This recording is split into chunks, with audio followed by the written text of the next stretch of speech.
Perjalanan gue yang kali ini dimulai dari sebuah ballet dan hujan deras yang sangat melanda. Jadi gue mulai dulu ya dari rumah untuk cuci-cuci motor ini. Dan ini adalah motor adik ipar gue sebetulnya ya. Jadi ini pemakaian pribadi dan disclaimer juga ya bahwa memang yang gue kerjain ini bukan untuk bengkel-bengkel tapi juga untuk kepentingan pribadi saja ya. Oke. Di sini gue bersih-bersihin dulu rangkanya dan juga mesinnya ya biar kita gampang. Dan karena nanti juga akan dibuka total ya mendingan kita juga sekalian deh ya.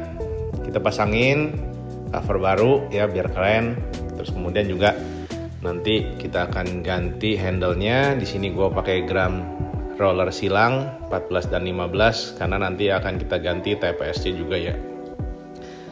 Di sini kiriannya menurut gue cukup parah ya. Jadi kita ganti banyak sekali, dari segi slidernya juga kita ganti. Terus ternyata karena peyang ya, jadi akhirnya kita nunggu roller baru dan rumah roller baru dan juga filter baru ya. Ini banyak banget yang kita harus ganti ya, karena gue pun juga nggak nyangka di sini ada bolongan yang dimana sih ya udahlah. Ini dari pemilik yang sebelumnya sebetulnya ya, karena ini motor second. Terus kemudian kita juga renovasi dari look and feel-nya. Kita pakai beberapa dari Arumi dan juga dari Arm ya. Dan juga beberapa dari Hayadesu ya supaya kita keren lagi ya. Oke. Dan untuk yang pertamanya kita engine flushing dulu ya biar mesinnya bersih lagi dari sludge. Oke, kita nyalain selama 5 menit. Terus kemudian kita tungguin aja ya. Dan setelah 5 menit, oke, kita akan langsung kucurkan olinya. Oke. Dan kali ini sudah done ya. Terus juga kita tinggal kucurkan olinya dari bawah kayak begini ya. Ini gue bukanya pakai impact karena memang agak berat ya. Oke, jadi ini motornya udah tua banget. Kayaknya dulu dibukanya pakai yang atas saja dan disedot ya. Oke. Nah, kalau lihat di sini hasilnya kayak begini.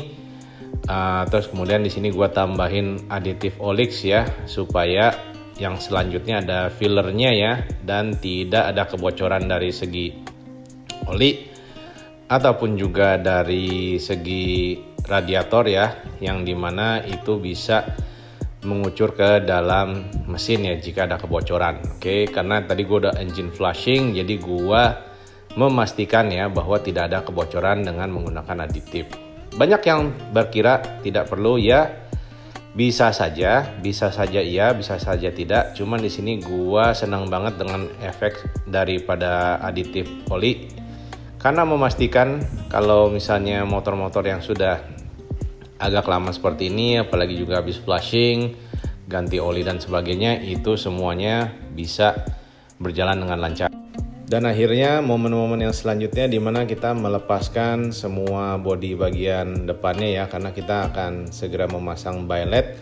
Tapi sebelum kita pasang bailet, sebetulnya motor ini ada sedikit kelainan ya, yang dimana sepertinya pada saat kita tunggangi ya ada yang agak aneh di setirnya, dan biasanya ini terjadi pada komstir ya yang seperti kita duga. Dan kalau kita lihat di sini komstirnya agak ngejeduk-jeduk ya. Oke, jadi udah pasti nih komstir ya, makanya kita langsung buka aja. Dan komstirnya wow tuh lihat ya, ini udah nggak ada dari segi gemuknya lagi, udah lumpur semua. Makanya kita segera ganti ya sesuai dengan rencana dari awal ya, karena memang udah nggak enak banget nih setirnya ya, apalagi udah kayak begini. Oke, jadi owner pemilik sebelumnya gua rasa ini agak males untuk buka komstir. Banyak banget nih orang-orang yang males ya buka komstir karena memang agak ribet, tapi kalau udah punya toolnya sendiri itu gampang banget ya. Balik lagi, gue disclaimer ulang ya, ini adalah bengkel pribadi gue, tidak dibuka untuk usaha saat ini. Amin deh kalau bisa sampai buka ya. Oke, dan kita ganti pakai Daytona ya. Oke, di sini untuk Vario 125 tapi memang cocok saja dengan Vario 150 karena rangkanya sama aja ya. Oke. Menurut gua zaman sekarang komsetir tuh udah enak banget ya karena ada pelor yang udah dijadiin satu kayak gini ya. Jadi lu nggak usah ribet-ribet pasang satu persatu lagi kayak zaman dulu ya. Dan juga untuk dari segi alat-alatnya, tracker-trackernya itu sudah komplit banget ya. Mau pasang ada, mau cabut ada. Jadi sebetulnya lu bisa pakai power tool untuk memasang dan juga mencabutnya ya. Oke, kayak gini kita pasang pakai trackernya supaya gampang masuk lagi. Sebelum kita masukin juga kita akan pasangin dulu ya dengan bearing-bearingnya bersama dengan gemuk yang baru ya, agar ini bisa terawat sampai di masa depan ya. Oke. Jadi nggak kayak lumpur kayak tadi ya, supaya dia enak lagi. Oke. Di sini pemasangannya mungkin agak ribet ya kalau sendirian ya. Jadi mungkin lu membutuhkan bantuan 1-2 orang untuk memastikan ya semuanya terpasang. Untuk kalipernya juga gue ganti menjadi yang lebih bagus ya, super stock dari Daytona. Terus yang lamanya gue pakai aja buat di kendaraan Vario gue yang lainnya. TPS-nya gue ganti dan juga untuk dari segi injektornya gue pakai dari Proper, TPS-nya by Dura ya. Ini karena untuk memastikan ke depannya ini ada tarikannya itu lebih enak ya. Jadi buat teman-teman kemarin ada sih yang sempat menghujat ya bahwa TPS itu nggak usah diganti, nanti akan ngerusak. Tapi buat gue sendiri sih untuk dari segi profil TPS racing itu gue suka banget ya, karena kurvanya beda sekali dengan yang lainnya. Apalagi kalau mesin-mesin lu ini ya udah ada lockingnya, jadi sebetulnya posisinya itu udah pas ya. Oke. Dan juga kalau sudah modern biasanya ECU-nya relearn sendiri, dan sampai saat ini gue juga nggak ada problem karena sebetulnya motor-motor ini semuanya gue lakukan remap ya setelah gue kelar. Kemudian dari segi knalpotnya juga gue cat ulang pakai Diton anti panas ya, biar di sini kelihatan seperti baru lagi dan karat-karatnya menghilang ya. Jangan sampai semprot ke dalam, tapi nanti lu saksamain aja. Terus kemudian karena motor ini mau pakai billet ya, jadi gua anjurin ke adik ipar gua untuk pakai baterai stabilizer dari Wizard Fire ini ya.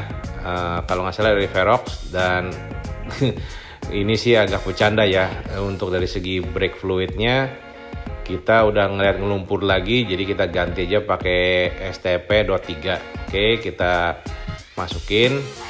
Lalu kemudian di sini komsirnya udah enak, dan juga untuk dari segi pekiriannya juga udah datang yang baru ya. Terus kemudian juga part-partnya gua tambahin lagi yang baru-baru ya, dan kita langsung assembly aja kiriannya ya. Oke. Dengan menggunakan roller 14 dan 15 silang dari RVN ya, oke. Dan di sini assembly-nya sudah kelar, kita tinggal pasang ulang saja semua sesuai dengan yang seperti kita harus lakukan. Capcus, langsung aja kita pasang ya, biar kita bisa mencoba mesinnya kembali ya, karena tanpa kiriannya juga agak sulit untuk mencoba lajunya ya. Terus kemudian cover-covernya kita ganti pakai yang tadi sudah saya bilang dengan arm. Untuk dari segi kabelnya juga kita tambahin grounding ya, karena kita akan pasang billet. Nah ini untuk cover-covernya juga biar cakep semua. Dan juga untuk dari segi jalurnya ya kita pakai dari arm juga. Oke. Terus kemudian selang hawanya dari Samco ya, biar kita kelihatan keren, karena juga di sini ada beberapa saluran hawa yang sudah mulai rusak. Dan untuk pernapasannya dari TDR, untuk fullingnya nanti kita akan di bawah ya. Oke. Terus juga sekarang kita mulai custom retrofit dari billet dari Bull Ace ya. Nanti shopping listnya juga gua bakalan kasih ke lo orang. Di sini pakai V2, tapi karena dalamnya ini belum hitam ya, jadi gua cat ulang semua pakai pilok ya. Terus kemudian gue mulai testing ya pada saat sedang merakitnya, dan juga untuk motornya ini juga sudah dibantu rakit juga. oleh orang-orang gua. Dan kalau lo lihat itu kabel groundingnya sudah ada, kabel samponya juga sudah ada, dan ini untuk dari gasnya juga udah enak. Oke. Di sini relaynya juga sudah terpasang, jadi ada relay utama ya, ground, main, dan high dan low-nya ada di sini. Terus kemudian yang 12 voltnya ini terpisah ya, jadi dia ini untuk daylight running lamp-nya. Oke. Jujur aja nggak nyangka ya, gua sih ya bisa berhasil masang bilet kayak gini, tentunya dengan bantuan beberapa karyawan gua ya. Dan banyak sekali gitu surprise yang datang ya dari pasang bilet ini, kayak seperti ini yang dimana gua harus bobok ulang lagi karena custom retrofitnya nggak nyampe, bahkan sampai mentok-mentok banget ya, karena sebetulnya retrofit yang dibeli ini untuk versi 1 bukan versi 2, jadi ada sedikit kesulitan ya, dan dalamnya ini sempit sekali. Oke.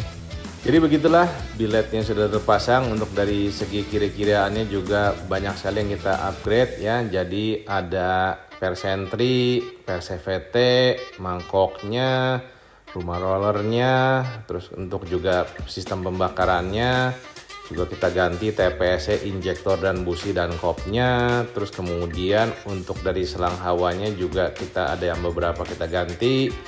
Terus untuk dari klakson juga kita ganti pakai Denso, kampas rem juga kita ganti, yang depan dan belakang pakai Daytona, lampu belakang juga kita pakai untuk Vario 150 yang PNP.